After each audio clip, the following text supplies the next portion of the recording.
Bonjour à tous. Juste avant, je vous ai fait une vidéo où on a fait un petit peu le point sur toutes les informations qu'il faut connaître avant la rencontre contre le Pana. J'ai juste oublié de faire une petite info, c'est que les supporters du Panathinaikos, comme les supporters de l'OM à l'aller, sont interdits de déplacement officiellement par l'UEFA. J'ai oublié de vous le faire parvenir dans le JT.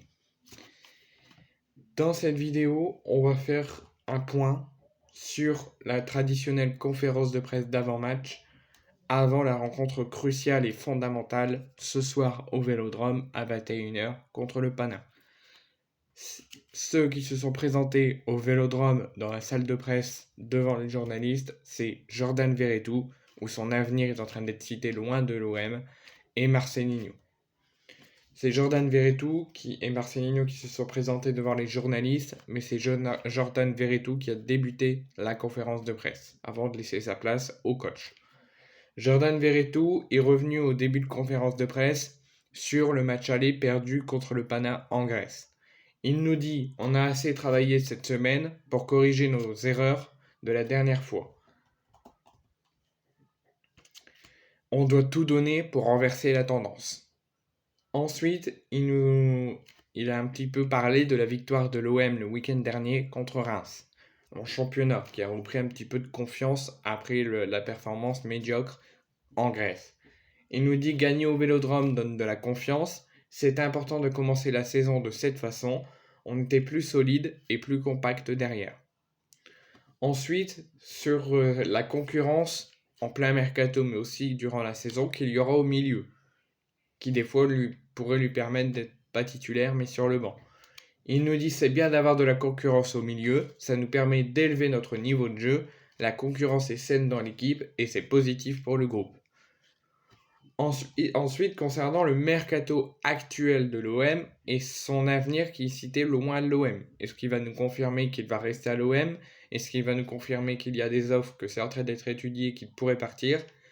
Est-ce qu'il se sent bien à l'OM? Il nous explique un petit peu tout ça.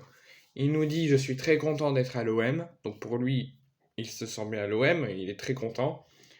Dans le plus grand club de France, je suis très heureux ici. Il n'a rien dit d'autre, il n'a juste dit qu'il est très heureux ici et qu'il se sent très bien dans le plus grand club de France. Ensuite, concernant sa relation avec le coach Marcelinho par rapport à sa relation qu'il avait avec Igor Tudor la saison passée.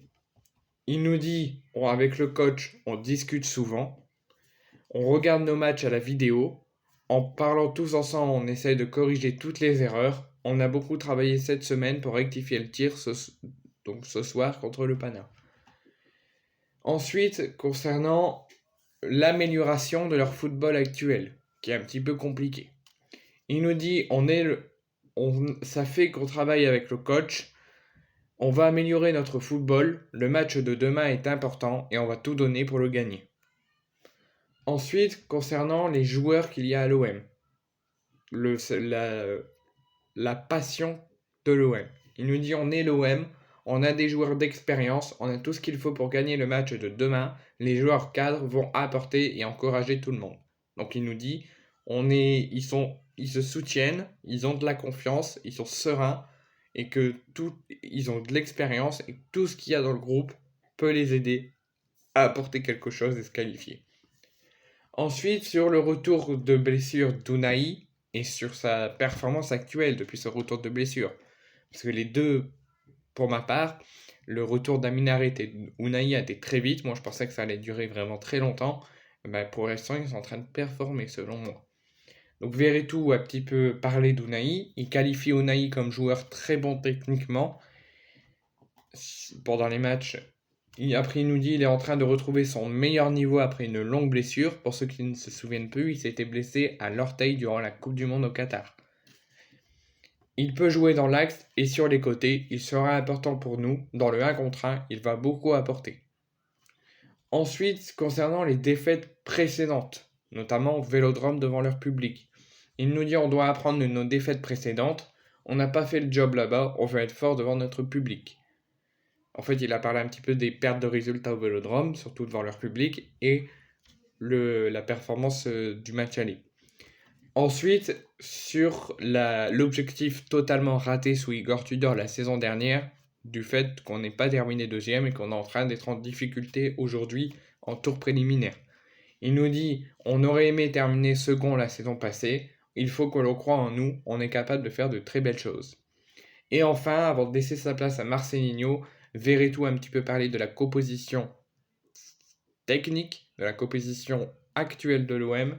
Il nous dit avec Valentin, Geoffrey, Matteo et Pape, on se connaît tous les joueurs sont importants, on doit tous avoir la même mentalité pour gagner demain.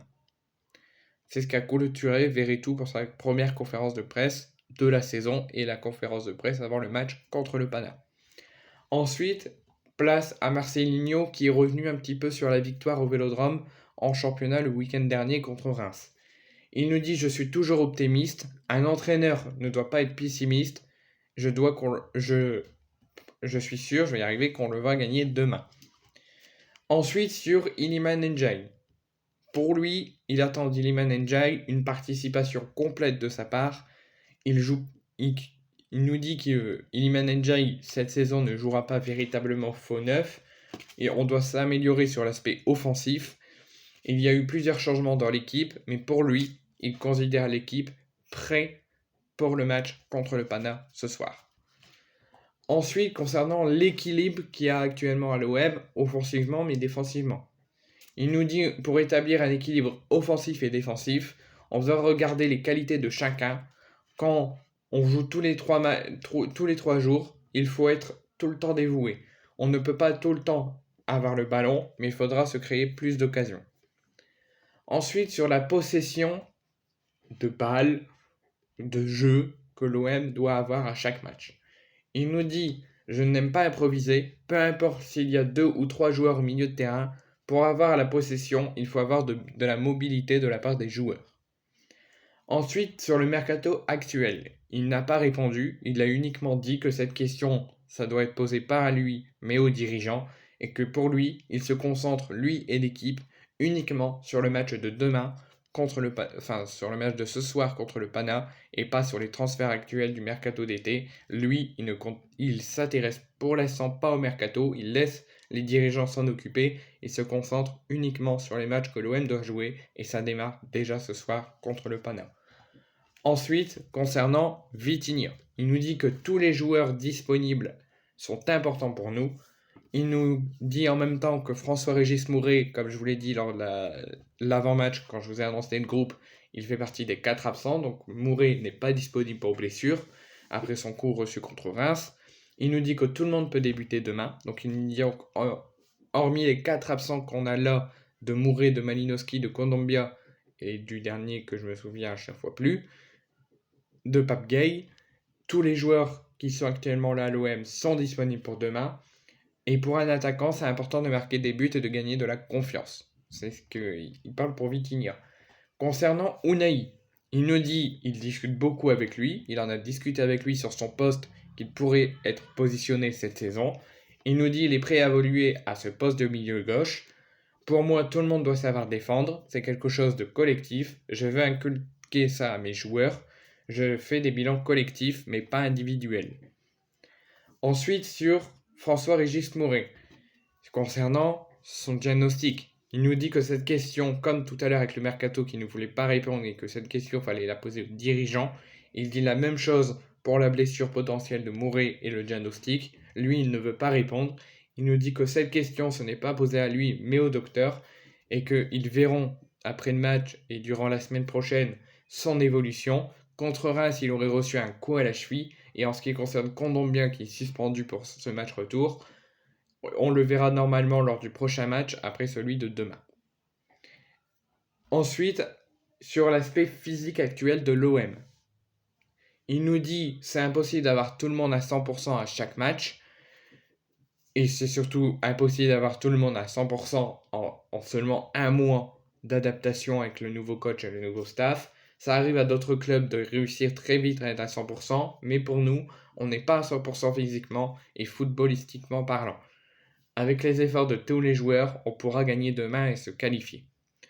Et ensuite, il a clôturé par parler, parce qu'il y a un journaliste qui lui a posé la question, que si l'OM n'y arrivait pas et qu'ils accrochaient les tirs au but, c'est possible qu'il y ait des pénaltys.